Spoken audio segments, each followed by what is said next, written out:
어떤가요? 10초라는 것을 넣었을 뿐인데 둘이 비교하게 되면 아래에 있는 글을 누르고 싶지 않나요? 블로그 포스팅을 할 때에는 제목이 가장 중요하고 여기에는 키워드가 들어가야 된다고 말씀을 드렸죠. 그런데 제목에는 키워드만 들어가 있는 건 아닙니다. 포스팅 노출을 위해서 알고리즘을 고려해서 키워드를 제목에 넣었다면 이번에는 사용자적인 측면에서 클릭하고 싶은 문구를 넣을 차례입니다. 예를 들어 볼게요.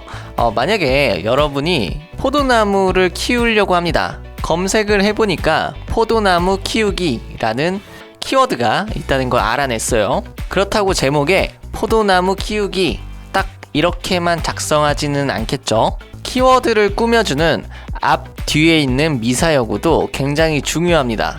만약 키워드를 입력했더니 다음과 같은 4가지 블로그가 상위에 노출이 되었다면 어떤 블로그를 클릭하시겠어요? 자, 개인차가 있을 수 있겠습니다만 저라면 일단 2번을 누를 것 같아요. 왜냐하면 제가 키우기 전에 준비물이 무엇인지 재배법이 무엇인지 궁금하잖아요.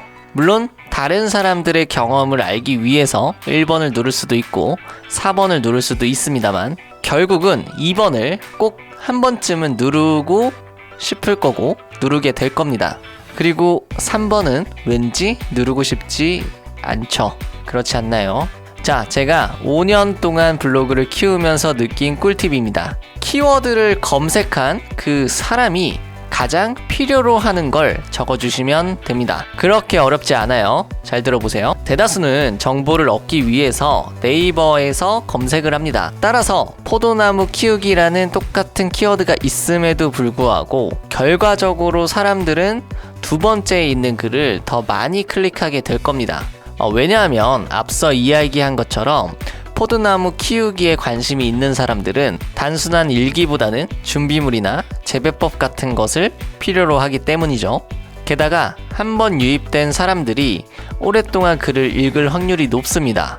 그러면 체류 시간이 길어지면서 글은 상위에 더 오랫동안 유지될 수 있고 블로그는 더 탄탄해질 수 있습니다. 여기에 총정리라는 수식어까지 더해주니 사람들은 매력적인 제목에 이끌릴 수밖에 없다고 생각을 합니다. 반대로 일기장처럼 쓰게 되면 다른 사람들의 경험을 보고 싶어서 들어온 사람들도 천천히 정독할 내용이 없기 때문에 빨리 이탈을 하게 되겠죠. 아무리 알고리즘을 잘 설계해서 상위에 노출이 되어도 사람들이 그 글에 만족을 하지 못한다면 순위가 내려가게 될 겁니다. 자, 이번에는 다른 예시를 한번 보여드릴게요. 봄코디라는 키워드를 제목에 썼는데 딱히 꾸며주는 말이 없습니다. 여기에 제가 살짝 미사여구를 한번 도와볼게요. 어떤가요? 아까보다 훨씬 낫지 않나요? 패션과 코디라는 특성상 시기가 중요하기 때문에 2020년이라는 키워드를 넣은 것입니다. 이렇게 사람들이 반응하는 단어들을 수집해서 그때그때 적재적소에 사용하게 되면 굉장히 많은 도움이 됩니다.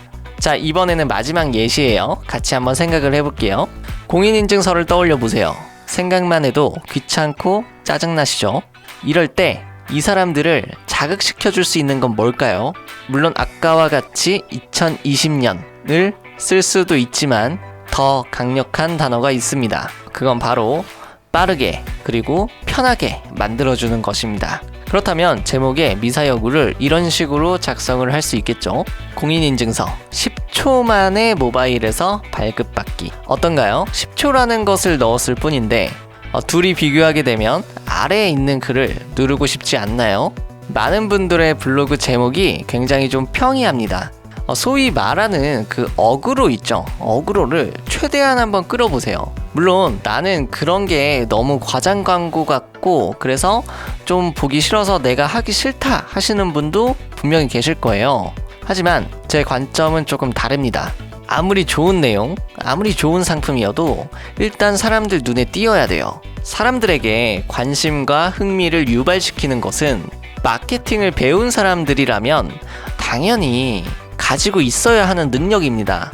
실력이 좋은 분들은 블로그든 인스타든 페이스북이든 고객한테 전해지는 가장 첫 번째 부분에서 가장 많은 시간을 투자하고 있습니다. 저 역시도 블로그 제목, 유튜브 제목에다가 10분에서 길면 30분까지 고민을 하는 적이 많아요. 제가 알고 있는 모든 것을 다 공개하기는 어렵지만 한 번도 제목에 대해서 깊게 고민하신 적이 없는 분들을 위해서 사람들의 클릭을 유도하는 매력적인 단어들을 정리를 해보았습니다. 실제로 실력 있는 블로거들이 자주 쓰는 단어들로 구성을 했는데요. 이 단어들을 활용해서 본인만의 것으로 확장시키시면 이전과는 확연하게 다른 반응을 얻어낼 수 있을 겁니다. 사람들의 클릭을 많이 받고 사람들이 만족을 한다면 상위 노출은 오래 유지될 수 있고 또 앞순위로 올라갈 수가 있게 됩니다. 따라서 상위 노출은 알고리즘만 고려해서는 안 되고 결국 사람들의 선택을 많이 받아야 된다는 것을 꼭 기억을 해주시면 좋을 것 같아요. 마지막으로 주의할 점도 있습니다.